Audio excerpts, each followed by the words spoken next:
Hey everyone, Skull902 here for the finale of Mighty Morphin Power Rangers on the Super Nintendo, and, well, I'm gonna let this next sequence speak for itself.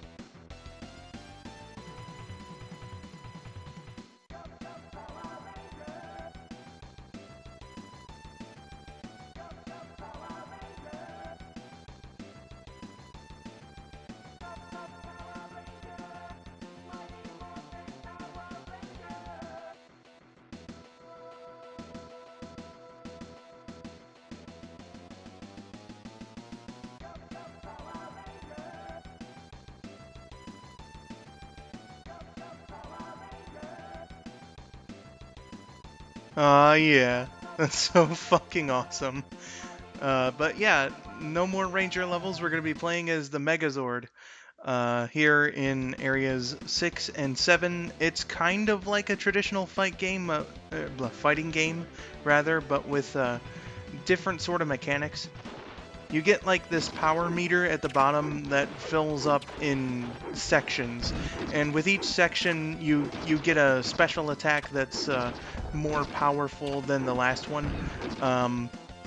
It's otherwise like standard controls. Your attack button is the same, you jump the same way, so it's not terribly different from the Ranger sections, except for you have this power bar going on for you. Now, for people who actually know how to play the game, you may notice that I'm not using the hard strike, and that's because I forgot that was something that existed. But basically, if you press up in the attack button, you attack more. You have a more powerful attack, basically. And I don't know why, but I forgot that it existed and I didn't use it. But down goes Cyclopsis, who I should mention very briefly is in the Japanese show Zyuranger. The second half, like the second phase or form of the fucking Frankenstein's monster. I'm not joking. In America, they had the sense to consider those two separate monsters, one for a Halloween special, bet you can't guess which one, and one for the sort of finale, which this monster, or rather not monster, but the evil Zord Cyclopsis is also something that the Rangers fight in that episode. It's called Doomsday, was meant to be the Season 1 finale. And then Saban got some support from Toei, so they added 20 more episodes. But Doomsday was a good two-parter. But Evil Zord, piloted by Goldar. Originally, in the Japanese version, it was Bandora who was turned into Rita. It was her son piloting this, but that's a story for another time. And just like in the Genesis game, as well as the show, I think, in fact, yes, in the show, there's a second form, more powerful.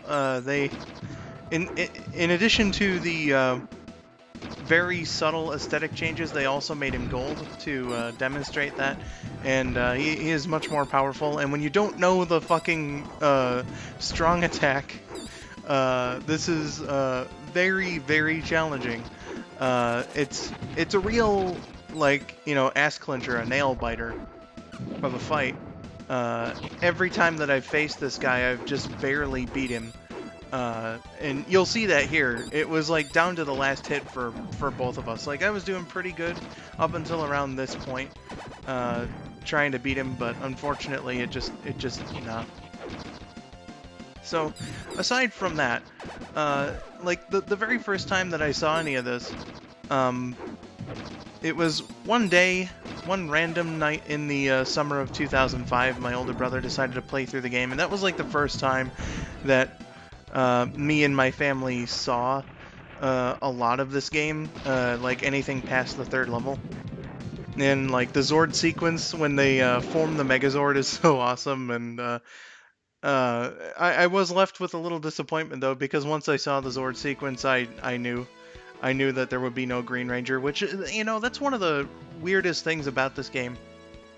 Was the Green Ranger during you know, the height of Mighty Morphin Power Rangers popularity was like, you know, mega popular. He was holy shit. He was a phenomenon, like in and of himself. You know, very popular character. So it's kind of surprising, especially with the release date of this game, that the Green Ranger isn't in this one, but he's in the Sega Genesis one. One of the more interesting aspects, but they did eventually put Tommy in as the White Ranger in the sequel that I'm definitely not going to be able to play because it's really fucking hard.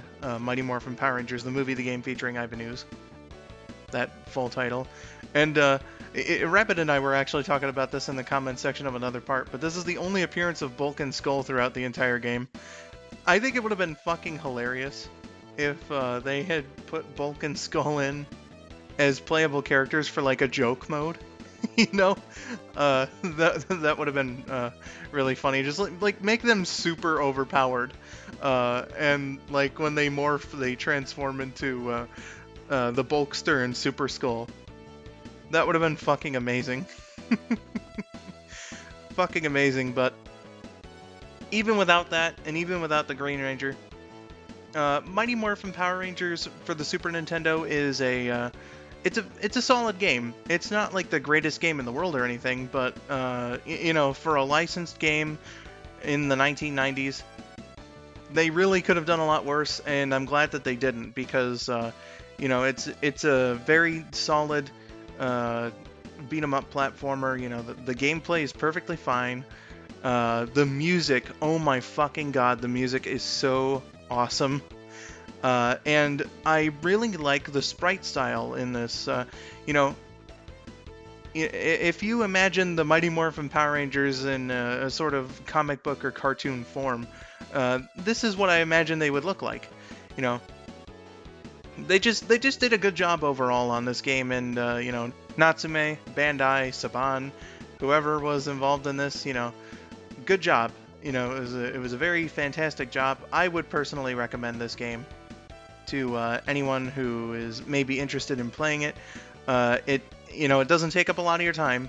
It's a good use of, like, you know, an hour or so if you're bored or, you know, just interested in Power Rangers. These are 2-player codes for the boss levels, so have fun with that. And with that, I'm going to say goodbye. I've been Skull902. Thank you for watching, and have yourselves a wonderful day.